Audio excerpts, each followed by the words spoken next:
કેટલાક વિદ્યાર્થીઓને જ્યારે સ્કૂલે આવતા હોય ત્યારે હું જોતો હોઉં છું કે એનું સામાન્ય વજનનું દફતર પણ એ વિદ્યાર્થી ઉંચકવાને બદલે એના મમ્મી અથવા એના પપ્પા ઉંચકે અને સ્કૂલના છેક દરવાજા સુધી મૂકવા જતા હોય છે. સ્કૂલના દરવાજા સુધી જ જવાની પરમિશન છે. જો કદાચ દરવાજો ખુલ્લો રાખીએ તો આવા વાલી વિદ્યાર્થીને છેક બેન્ચ સુધી દફતર પહોંચાડવા. આવા વાલીને હું એવું કહું છું કે તમે ભવિષ્યનો એક બોધો નાગરિક તૈયાર કરી રહ્યા છો. વિદ્યાર્થી ત્રીજા ચોથા ધોરણમાં આવી જાય પછીથી પોતાનું દફતર જાતે ભરે, લંચ બોક્સ જાતે ભરે, પાણીની બોટલ જાતે ભરે અને એના ટાઈમ ટેબલ મુજબના પુસ્તકો જાતે ભરતો થાય ખૂબ અગત્યનું છે. અને એનું વજન દફતરનું વધારે હોય કોઈ કારણોસર તો એના મા બાપ ઉંચકે તો એ બરોબર છે. સામાન્ય વજનનું દફતર હોય તો એને જાતે જ ઉંચકવા દેવું જોઈએ અને સ્કૂલ સુધી જાતે જાય એ બહુ અગત્યની વસ્તુ છે. કેટલાક મા બાપ એટલા બધા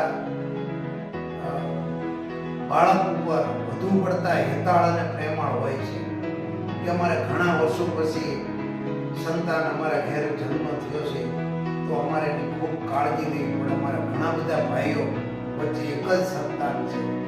તો એવા મા બાપ આવા સંતાનોને અપાહિજ તૈયાર કરે છે, અપાહિજ બનાવે છે.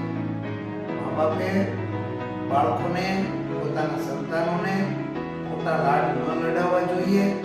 જેમ ઘટાદાર વૃક્ષ હોય એના નીચે કોઈ બીજું વૃક્ષ વાવવામાં આવે તો એનો વિકાસ થતો નથી. વૃક્ષને સારા ઉછેર માટે તડકાની પણ જરૂર છે. એમ જે બાળકો જાતે પોતાનું કંઈ જ કામ કરતા નથી, કોઈ કામ શીખતા નથી જાતે, એવા બાળકો, એવા સંતાનો દેશમાં આવનારા ભવિષ્યના બોધા નાગરિકો તૈયાર થઈ રહ્યા છે. તો મા બાપને મારી એક ખાસ સૂચન, વિનંતી, ટકોર જે ગણો તે, પણ તમે તમારા બાળકોને ખોટા લાડ ન લગાવો. એને જરૂરી છે એટલી જ વસ્તુઓ આપો. બિનજરૂરી વસ્તુઓની ખરીદી પર રોક લગાવો.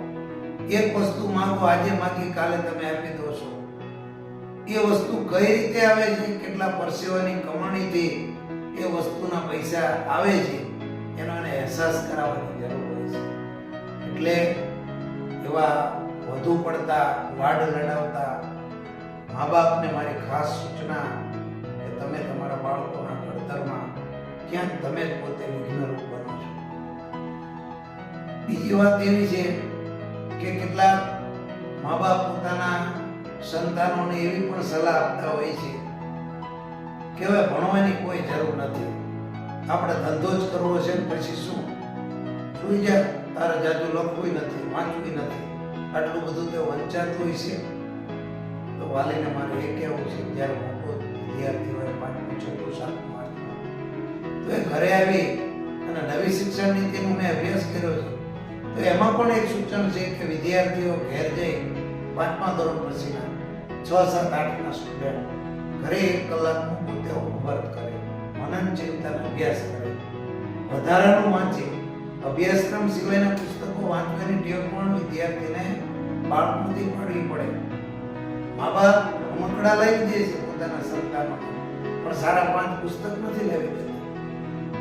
તો જે મા બાપ પોતાના સંતાનોને બિનજરૂરી વધુ પડતા લાડકોટમાં ઉછરે છે એવા સંતાનોને ગુણવંશાની ભાષામાં કહીએ તો આવા સિન્થેટિક સંતાનો છે કે જેની પાસે કોઈ આવડત નથી હોતી. એના માટે જ્યારે જવાબદારી આવી પડે છે ત્યારે જવાબદારી વહન કરતા નથી, એ જવાબદારીમાંથી ભાગવાનો પ્રયત્ન કરે છે. અને કદાચ પોતાને માથે જવાબદારી આવી પડે તો એમને સફળતા સુધી પ્રાપ્ત સફળ રીતે એ કામગીરી પૂરી પાડી શકતા નથી. તો સંતાનોના ઉછેર બાબતે એક આ મારી દરેક વાલીને ટકોર છે કે તમારા સંતાનોને જરૂરી છે એટલા જ લાડ લડાવો, બિનજરૂરી અને વધુ પડતી સગવડતાઓ આપી અપાહિજ ન બનાવો. આ આભાર.